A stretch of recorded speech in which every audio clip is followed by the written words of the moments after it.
ऐसा हो ही नहीं सकता, अर्थ का अनर्थ। इसलिए आपके द्वारा कोई अपशब्द नहीं निकलना चाहिए। मैं आपसे वंदन करता हूं, कभी कोई अनर्थ करना हो तो विचार करके करिए। ये तो लेटेस्ट न्यूज़ है। ऐसा है, नाश मत करिए। आधावंत है, आधावंत में दौड़ते हुए या संधि हो गई है। गुरुजी नहीं नहीं, ये गलत बात है। आप जो है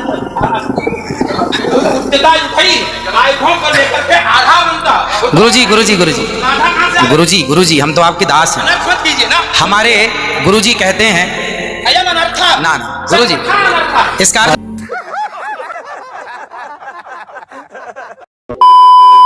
विश्वनाथ चक्रवर्ती बता दें, कानुकार प्रकाश का बता दे, चूणिकाकार बता दे, और छोड़िए उन बातों को। आपके गुरु जी के पिताजी ने भी टीका लिखी है, उसी पुस्तक को अभी मंगाया जाए। अगर उसमें राधा शब्द हो, मैं मुंह नहीं दिखाऊंगा। ऐसा हो ही नहीं सकता, अर्थ का अनर्थ है। नहीं, हमको कष्ट यह है कि हमको बोलना पड़ा बीच में, क्योंकि अगर अनिरुद्धाचार्य की जगह ये बात और कोई बोलता तो मैं कतई नहीं बोलता। लेकिन अनिरुद्धाचार्य इस समय टीवी पर छाए हुए हैं, लाखों लोग इनको सुन रहे हैं, तो ये तो यही समझेंगे ना कि अनिरुद्धाचार्य बोल रहे हैं। इसलिए आपके द्वारा कोई अपशब्द नहीं निकलना चाहिए। मैं आपसे वंदन करता हूं, कभी कोई अनर्थ करना हो तो विचार करके करिए। मैं कोई बात नहीं, सबको क्षमा मांगू। भागवत जी के अष्टम स्कंद के 10वें अध्याय में लोग कहते हैं भागवत जी में राधा का नाम नहीं है, राधा का नाम नहीं है। ये लोग गलत कहते हैं, जो भी कहता है गलत कहते हैं। लिखा हुआ मैं आपको श्लोक दिखा रहा हूँ। भागवत जी के 8वें स्कंद के 10वें अध्याय में श्लोक नंबर 40 है, लिखा है उद्यतायुध दौरदंडई राधावंतो भटान मृधे। राधावंतो लिखा, स्पष्ट लिखा गुरुजी। ऐसा है, नाश मत करिए। आधावंत है, आधावंत में दौड़ते हुए या संधि हो गई है। गुरुजी नहीं नहीं, ये गलत बात है। आप गुरुजी गुरुजी गुरुजी गुरुजी गुरुजी हम तो आपके दास हैं। अनर्थ मत कीजिए ना। हमारे गुरुजी कहते हैं अयम अनर्थ ना ना गुरुजी इसका अर्थ तो सुन लीजिए, इसका अर्थ तो सुन लीजिए। आप जब राधा बता रहे हो, सुनिए सुनिए गुरुजी, इसका अर्थ है राधावंतो भटान मृधे। इसका अर्थ गुरुजी ने बताया हमें, हमारे गुरुजी कोई गुरु जी नहीं बता सकता। हमारे गुरुजी कहते हैं क्यों नहीं बता सकते? क्योंकि जब आप राधा बनाओगे तो विसर्गे कहाँ जाएगी? गुरुजी उद्यतायुधई ही।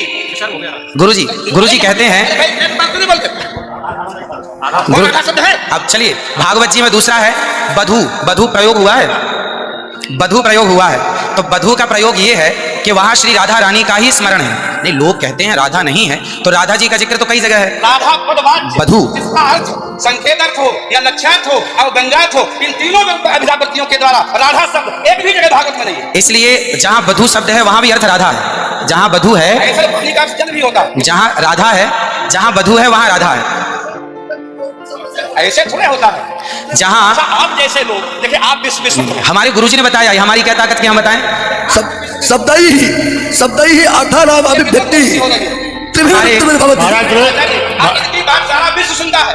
महाराज जी हमारी बात 20 आदमी सुनते हैं। महाराज जी जी सुनता है सारा विश्व।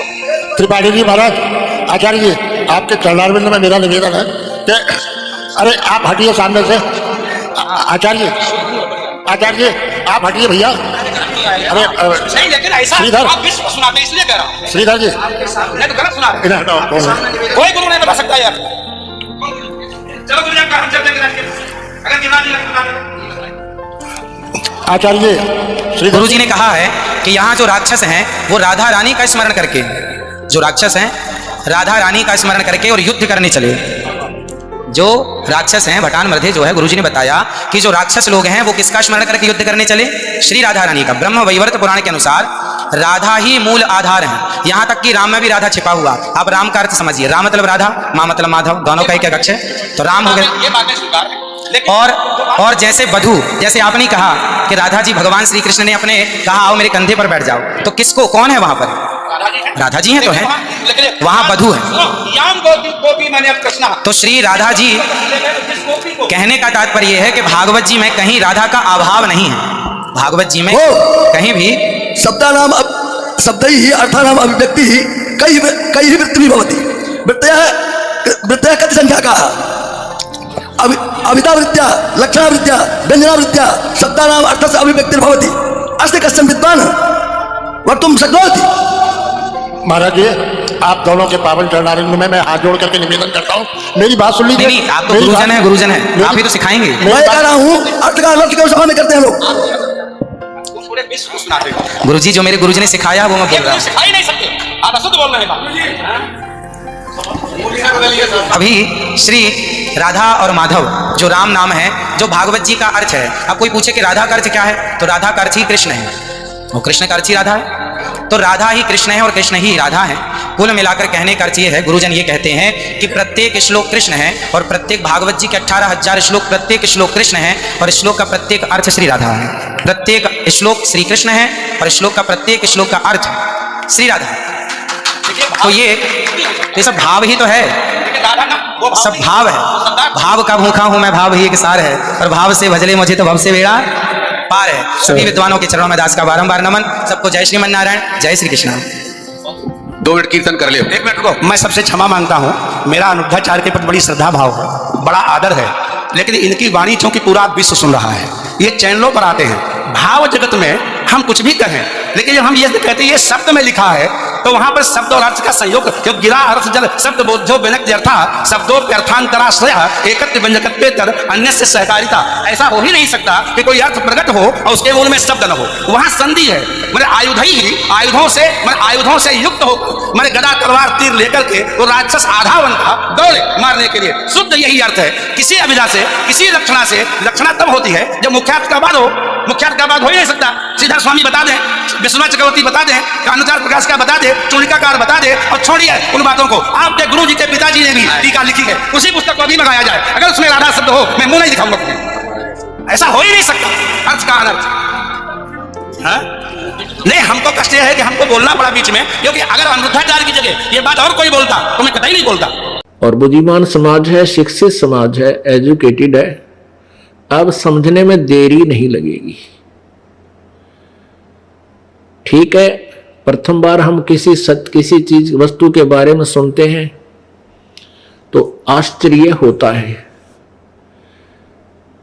काफी समय पहले बताते हैं, एक वैज्ञानिक ने पहले क्या छोड़ी थी कि पृथ्वी के चारों ओर सूर्य घूमता है, और सभी ने वैज्ञानिकों ने स्वीकार कर रखा था।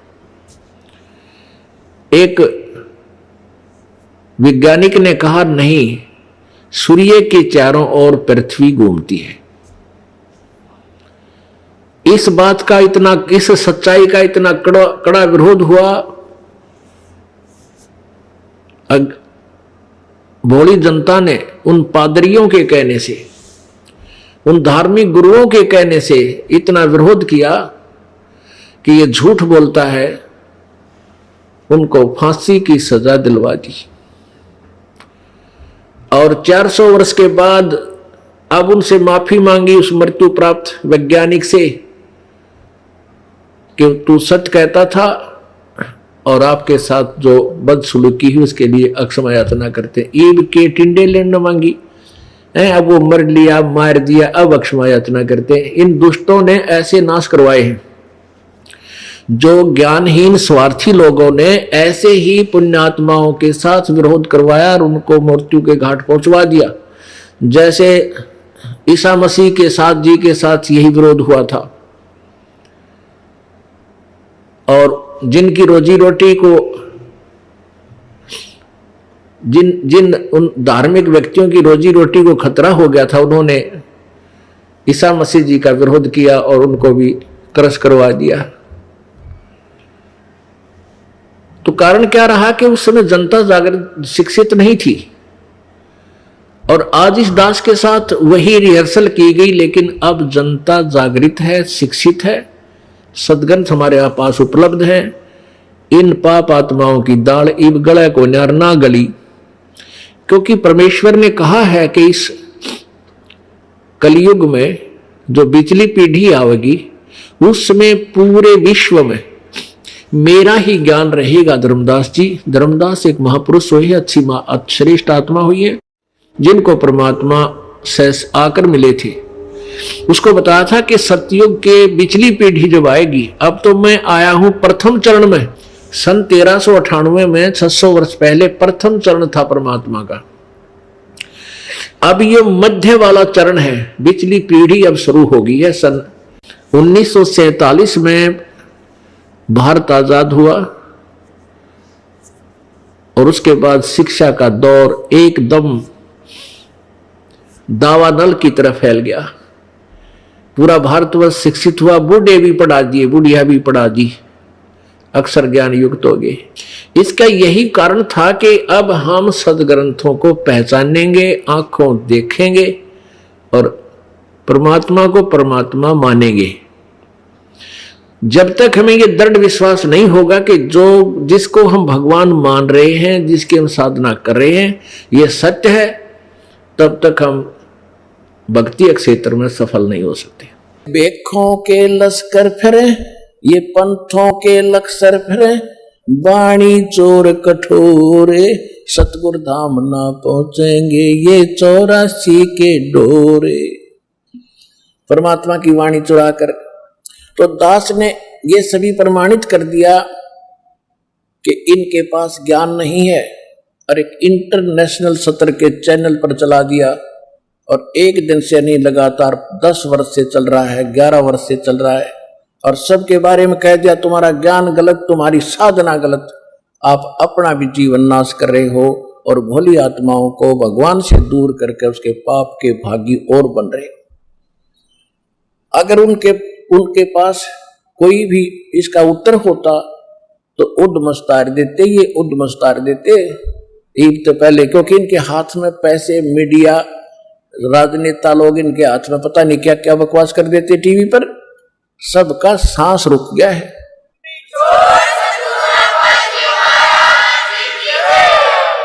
और ये थोड़े से दिन इन आर्य समाज के नकली आचार्यों ने बकवास करी थी, मुंह पिटवा कर बैठ गए, क्योंकि सत्य तो सत्य ही होती है। सत्य की स्पीड बेशक स्लो होती है, पर स्टेडी और स्लोली होती है, स्टेडली होती है। अंत में सत्य की विजय होती है। प्रकाश के सामने अंधेरा रुका नहीं करता, सत्य के सामने असत्य का कोई अस्तित्व नहीं होता। अब आपके सामने है, ये सारा संसार जाग रहा है, सारा विश्व हमारे साथ लगेगा और भगवान की भक्ति करके पार होएगा। ये वो समय है।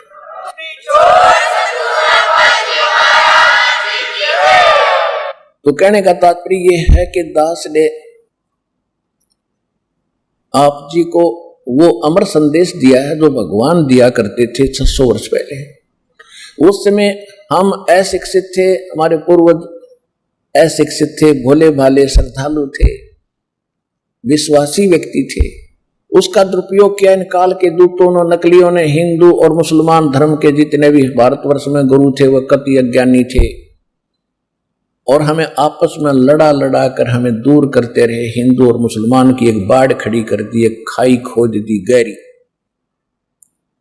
अब उन गड्ढों को खत्म करना दास के लिए बड़ा डिफिकल्ट हो रहा है, लेकिन परमात्मा ने ऐसी करेन दे दी, अभी न सब न भर कदर दूंगा, ऐसा ज्ञान दे दिया, बिल्कुल मेटल रोड बना दी जाएगी।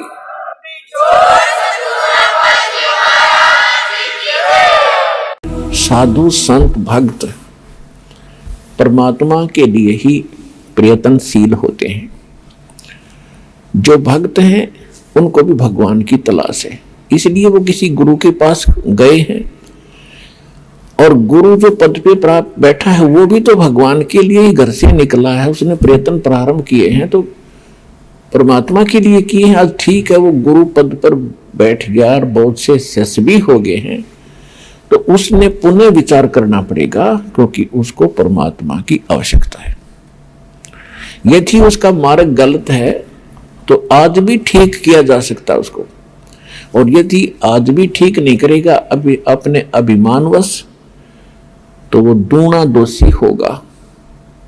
वो इस कैटेगरी का होगा कि जानबूझ साची तजय करे झूठ तेने, और ताकि संगत है प्रभु सौ पद में भी ना दे।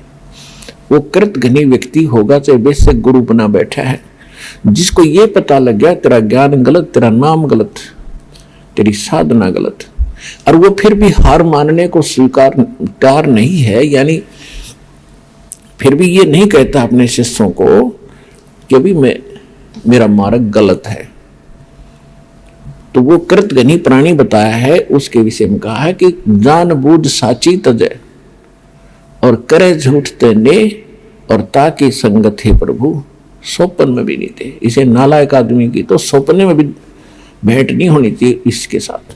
और जो उनका फंसे बैठे हैं भोली श्रद्धालु, अब उन्होंने स्वयं सोचना पड़ेगा। अगर वो गुरु होगा और भगवान की खोज में होगा तो पहले वो कहेगा अपने शिष्यों को, क्योंकि जो दास ज्ञान देता है सबसे पहले खटक उन गुरुओं को लगती है, क्योंकि उनके विषय में बोला जा रहा है कि उसका ज्ञान गलत, राधा स्वामी पंथ का ज्ञान गलत, उनके नाम गलत, उनकी साधना गलत। धन धन सतगुरु सच्चा सौदा सिरसा और जगमाल वाले के बारे में कहा जा रहा है, उनका नाम गलत, उनका ज्ञान गलत, उनकी भक्ति गलत, उनका रास्ता गलत। और जितने भी ये ब्रह्मा विष्णु महेश के पुजारी, आसाराम सुधांशु जी, ये कुमार स्वामी, ये इनका सारा मार्ग गलत, और ये 3 देव की भक्ति करते हैं, इनमें जीव का मोक्ष नहीं। तो इनको सबसे पहले इस बात पर जोर देना चाहिए। ये क्यों कह रहा रामपाल दास, इसका उद्देश्य क्या है? कम से कम उद्देश्य जानकर हमारे सदग्रंथों को, लिटरेचर को पढ़ रहे ये संत दास की उनसे विनम्र प्रार्थना है, उनका भी जीव रक्षा होगी। उनके अंतर्गत जो भोले श्रद्धालु फंसे पड़े हैं उनको संत मान के, संत वही होता है जिसके पास पूर्ण ज्ञान हो और साधना ठीक है नहीं तो उस भक्त नहीं है, ना वो गुरु है, वो तो एक अपना जीवन नाश कर रहे हैं। तो उनसे दास उनके हित के लिए कह रहा है। जैसे कोई रास्ते में जा रहा है और काफी लंबे सफर पर पहुंच गया और वहां उसको कोई टोक रहा है, कहां जा रहे हो भाई, तो उस स्थान का नाम बताते हैं और वहां कोई व्यक्ति खड़ा है, वो कहता है ये रास्ता ठीक नहीं है आपका, आप बहुत गलत जा रहे हो। तो उस व्यक्ति को क्या करना चाहिए? 1, 2, 4 और से सलाह लेनी चाहिए, भी सचमुच में जा रहा हूं, ये मार्ग ठीक है कि नहीं। और उसके साथ झगड़ने लग जा कि तू क्यों बोल रहा है मेरे मार्ग को गलत, तूने कैसे बता दिया गलत। तो ये बुद्धिमान का काम नहीं, ये तो महान नीच व्यक्ति करता है ऐसा व्यवहार। कोई कहता है भी तेरा रास्ता ठीक नहीं, तो उसने धन्यवाद करना चाहिए उसका और सोचना चाहिए भी बता कैसे गलत जा रहा हूं, मेरा विश्वास दृढ़ कर कि मैं गलत जा रहा हूं। तो और नहीं तो मैप हमारे पास है, उस नक्शे को, उस मानचित्र को सामने धर ले और भाई तू यहां खड़ा है, ये शहर है और आप जा रहे हो दिल्ली, और आप इशार से चल के आगे सिरसा, ये सिरसा यहां पर है और दिल्ली इधर है, तेरा मार्ग इसलिए गलत है। तो फिर उसने पुनर्विचार करना चाहिए। तो हमारे जो सदग्रंथ है ये हमारा मानचित्र है, ये हमारा गाइड है। जो संत हमारे सदग्रंथों के विरुद्ध बताते हैं और विरुद्ध जा रहे हैं और अपने भक्तों को ले जा रहे हैं, उनके लिए दास प्रार्थना कर रहा है कि आप शास्त्र विधि त्याग कर मनमाना आचरण कर और करवा के अपना जीवन नाश कर रहे हो और आपके आश्रित इन भोले श्रद्धालुओं के जीवन को नाश करके उनका भार अपने सिर पर धरकर पाप के भागी बन रहे हो। दास उनको इतना सतर्क करना चाहता है कि कुछ संभलो और विचार करो। ये मैप तुम्हें नहीं देखने आते हैं तो दास ने कति क्लियर कर रखा है। इन सदग्रंथों को दास ने कति निष्कर्ष निकाल कर सत्संग कर रखे।